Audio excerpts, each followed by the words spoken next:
我们很清楚，台南一定不能让赖总统伤脑筋，我们要靠着自己，让赖总统有力量去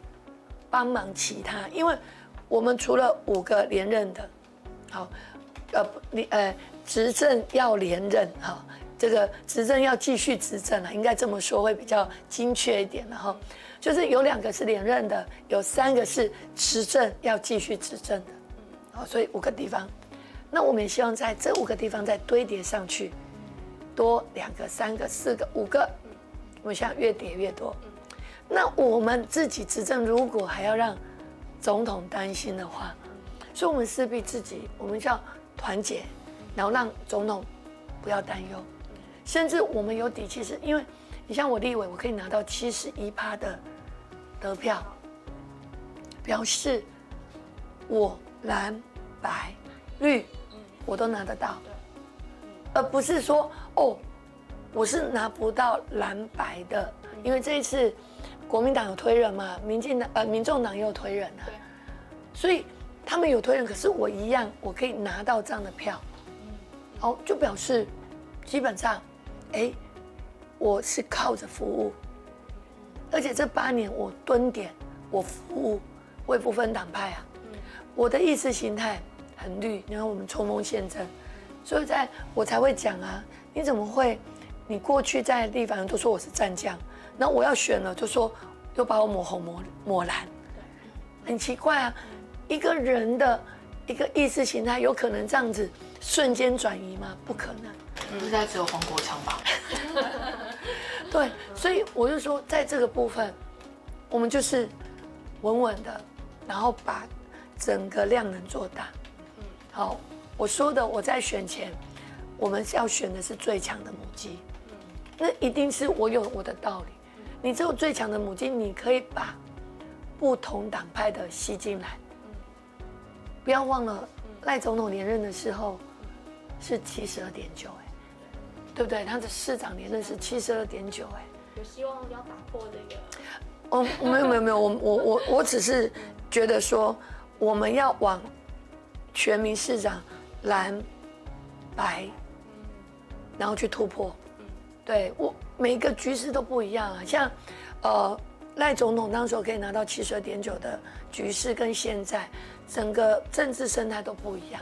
好，我们只能说他曾经拿过72.9那么高的票数，表示他打破了蓝，然后当时是没有白，5党，还有其他党派，还有民进党，所以才能拿到72.9。我们要朝着这个目标，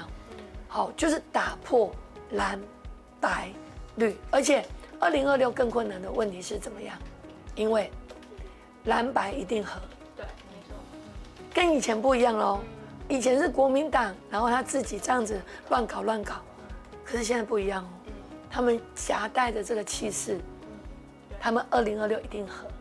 合了之后，那个压力更大。所以我们只能说，那是我们的目标，我们就要突破。而且在台南，我们就不能让赖总统欢乐，应该让他有更大的底气去帮忙其他的地方，因为我们要赢的是5+N，所以那个赖总统就是主席，就是加油，台南这一局一定要赢，因为大家如果在经济委员会看我跟经济部台电在咨询，其实当时候馈线蟑螂就是我第一个要求，一定要制定一个规则，也就是说你拿到馈线多久没开发，必须做归还，而不是你站着茅坑不拉屎，而导致别人没有馈线可以申请，必须去回过头跟你谈这个馈线的问题，这是错误的。所以我当时候其实我第一个提案在立法院，当然我就得罪很多人了，但我觉得对的是我不后悔。好，第二个是当时候在绿电的部分，大家可以看我说的咨询，我没有在客气的，因为我们就是要坐在监督。我常在讲，今天我是爸爸7股，爸爸是将军，妈妈是7股，从海线回去，我就直接跟他说，我说如果我是国家的政策，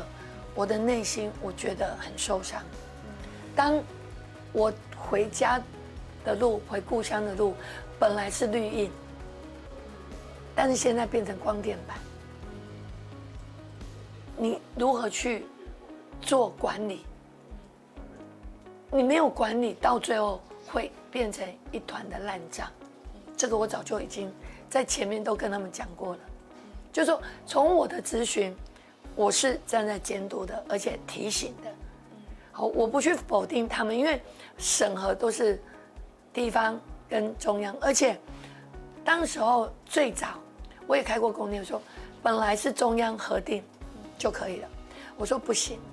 因为地方哪边适合哪边不适合你不知道啊，他跟你申请你就眼睛闭着就盖下去，你会阻碍到地方的发展。所以当时我就要求我们开了几次公听会，还带了7国的乡亲上来，说一定要分工，第一关要由地方政府把关。